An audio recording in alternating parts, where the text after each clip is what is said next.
YouTube, what is going on? It's the Nero Talk 23. I'm back with another video. Before we get into the video, YouTube, I need you to hit the like, comment, and subscribe button. Turn on that post notification bell while you at it. Today we got, it doesn't get much worse than this. Let's get straight into it. James comes up top, gets it. James on the drive, gets in the paint. Nah, I ain't gonna cap, bro. Yeah, that shit didn't make no sense, bro. Come on, bro. That shit don't make no sense now. that's a foul. Here it is again in slow motion. Tie game with 3 seconds left on the clock. Game on the line, this being the potential game-winning shot. The layup. And there is the obvious foul. And there's the no call. And there's LeBron James slipping into a manic episode in utter disbelief of the no call. This split-second lapse by the refs cost the Lakers this game. And not only was the foul clear as day, the baseline ref was looking right at it. This is egregious, but missed calls, and even bad calls for that matter, are nothing new to the NBA. In fact, NBA refs have always been spotty. This was bad, but it's nowhere near as bad as some missed calls we've seen before. Today's video is brought to you by That's not a missed call. That's just NBA you don't season give is a upon us. Just look at it. Ain't it beautiful? And with the season underway, SeatGeek is here to get us back in on the action. Check this out. Just download the SeatGeek app and use the promo code Jimmy to get $20 off your first order. SeatGeek makes buying tickets easier than ever before with a rating system that lets you know which tickets are a good deal and which tickets are a bad deal. If it's green, that's a banger. You're getting a good deal there. Red? Not so much. I've been using SeatGeek for years. It's simple, it's easy, and it's a surefire way to get the best deal for your tickets. Whether it's a concert, basketball game, football, baseball, festival, SeatGeek's got it all. Download the app, use promo code Jimmy, and get $20 off your first order today. Get into it. They have missed 6 free throws for that time. Oh, Did you guys just see that?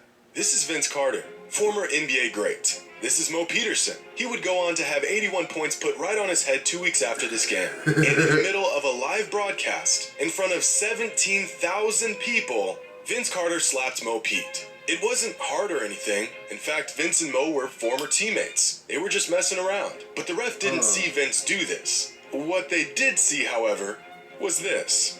And as a result of this innocent, playful act, Mo Peterson was immediately thrown out of this ball game. They have missed 6 free throws to that time. And I mean, this is tailor-made right now. What? Is Peterson, what do we have? He just got tired. Yes, he did. He would not stop talking to Steve Jarvie. And Mo is taking off his jersey, throwing it. Oh, they were just fooling around here. Wow. Yep. I mean, this ref didn't even hesitate. And as any player would be, Mo was pissed. And if that wasn't insulting enough, Mo had to watch from the locker room as Vince Carter went on to hit the game-winning buzzer beater later on that same game. Oh, this hell no. was absolutely appalling. We would have, hell, then the nigga, he got me kicked out the game, then he hit the game winner, bro. It's okay. I would have been waiting right on his ass after the a game. tragically bad call. So fat. Brendan, you're not fat. It's the shirt. Look at Nate. His true classic is tight around the chest and shoulders and arms, and then it tapers off towards the bottom. Nate also had bad call in a matter of seconds. But this is just one of many, many bad no calls we've seen in recent NBA history. The no call is truly one of the most frustrating things to witness as a sports fan.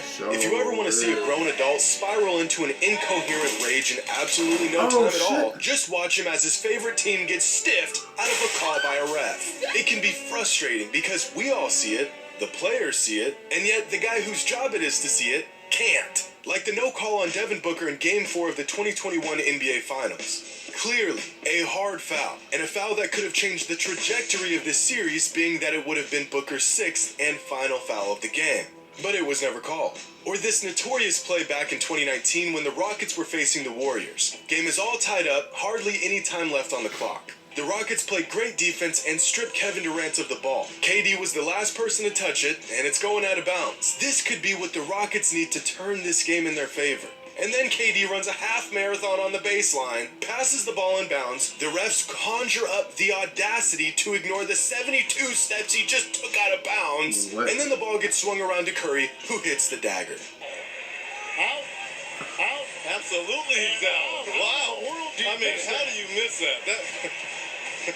This really sucks, and for decades, NBA fans around the globe have had to sit idly by as their favorite team gets railed by NBA refs time and time again. It's a story as old as time itself. Like this play back in 2013, where Kevin Love attempts to put up a potentially game-winning shot, but clearly gets fouled by Sean Marion, and doesn't get the call. And it's not like the refs just didn't see it.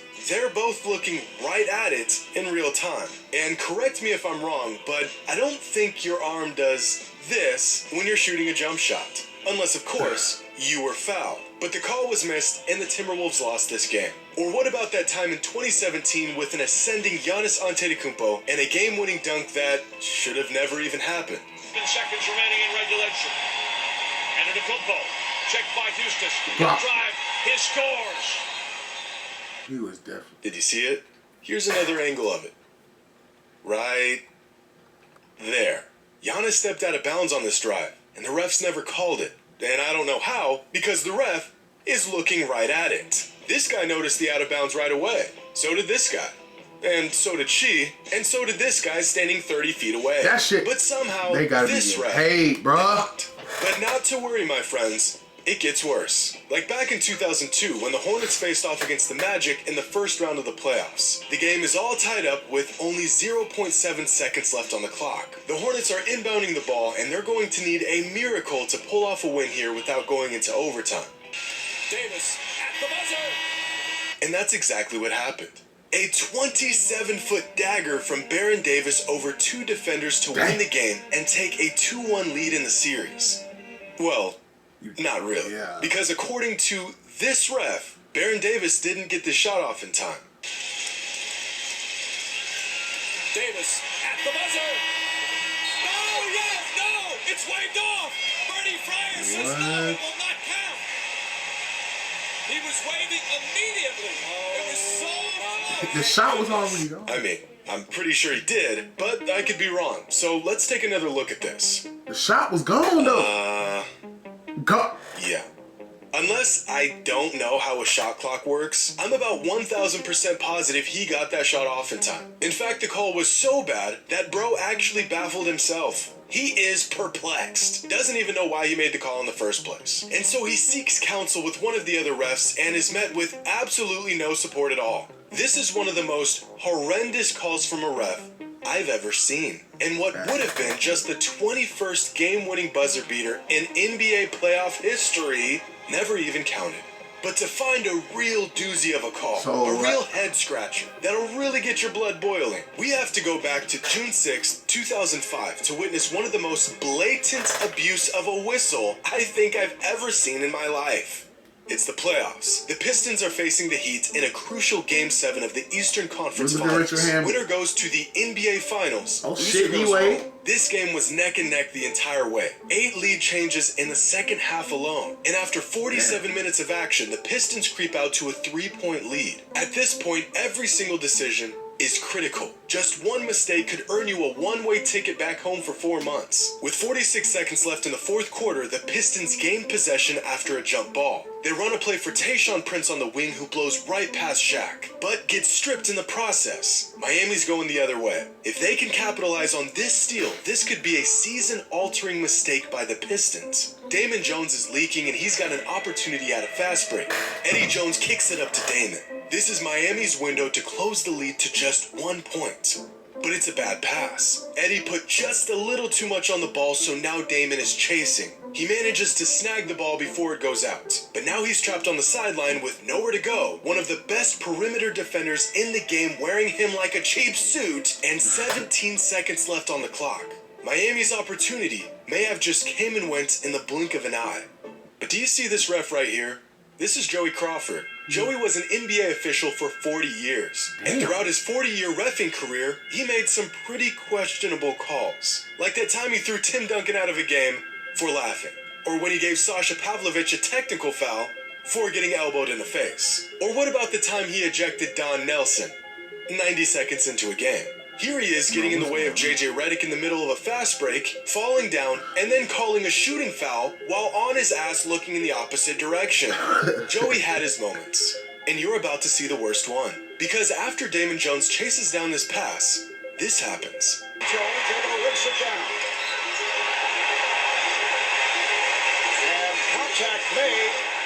Are you fucking Unaware of the 6'3", 200-pound grown man standing 10 feet in front of him, Joey Crawford absolutely obliterates Damon Jones and sends him out of bounds. And because something like this never happens, there's no real protocol here. Do you just give the ball to the Heat and let them inbound it? Do you reset the shot clock?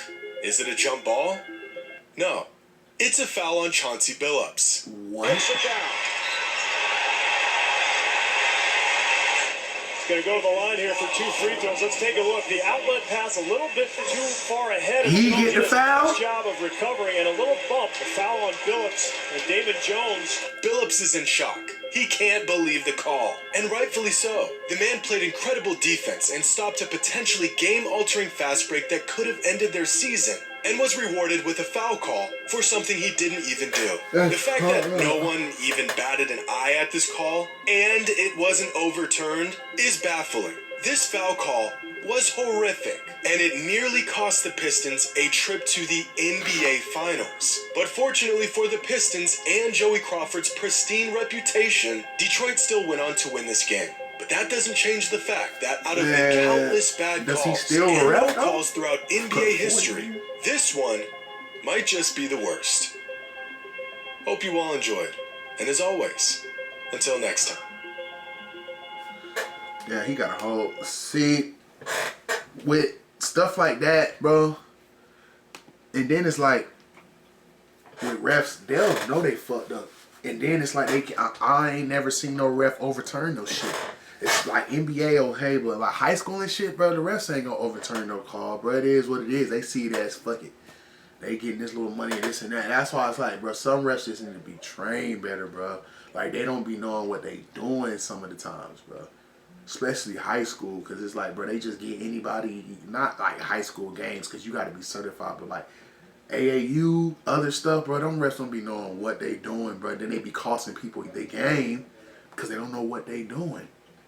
But that's neither here or there. But you too, if you're rocking with the channel, leave me a like, comment, and subscribe. Catch me on the next one.